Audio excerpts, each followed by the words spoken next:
Weather আপডেটে নজর রাখতেই হবে। বঙ্গে টানা বৃষ্টির পূর্বাভাস। বুধবার থেকে আগামী সোমবার পর্যন্ত রাজ্য জুড়ে বৃষ্টি চলবে।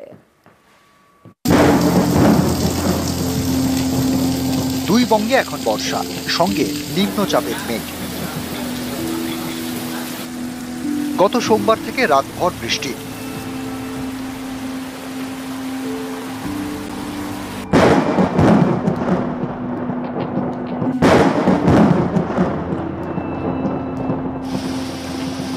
বুধবার থেকে আগামী সোমবার পর্যন্ত পশ্চিমবঙ্গে মেঘ বৃষ্টির খেলা।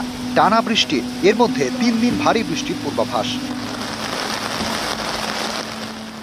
একটা লো প্রেসার এরিয়া আছে, সেটা আমাদের গাঙ্গেয় পশ্চিমবঙ্গ এবং তার পার্শ্ববর্তী এরিয়াতে রয়েছে। এই সমস্ত ওয়েদারের জন্য এই আগামী সপ্তাহে 7 দিনের মধ্যে 3 দিন আমরা দক্ষিণবঙ্গে হোয়াইট স্প্রেড রেনফল পাওয়ার সম্ভাবনা রয়েছে। বুধবার দুই বঙ্গের সব জেলায় বৃষ্টির পূর্বাভাস। বৃহস্পতিবারও ছবিটা বদলাবে না। শুক্রবার দক্ষিণবঙ্গে বৃষ্টি কিছুটা কমতে পারে। উত্তরবঙ্গের 5 জেলায় ভারী বৃষ্টির পূর্বাভাস। দার্জিলিং, কালিম্পং, জলপাইগুড়ি, আলিপুরদুয়ার এবং কোচবিহারে ভারী বৃষ্টি।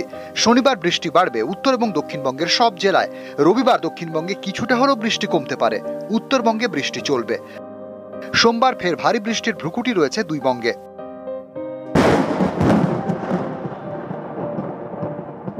লো লাইন যে এরিয়াগুলো আছে সেখানে ওয়াটার লগিং হতে পারে, আন্ডারপাস যে রোডগুলো সেখানে ওয়াটার লগিং হতে পারে, ট্রাফিক ডিসরাপশন হওয়ার যথেষ্ট সম্ভাবনা আছে। এটা বর্ষাকাল না, এখন অ্যাক্টিভ মনসুন কন্ডিশন চলছে, স্ট্রং মনসুন কন্ডিশন, এটা তো হওয়ারই কথা। নিউজ 18 বাংলা।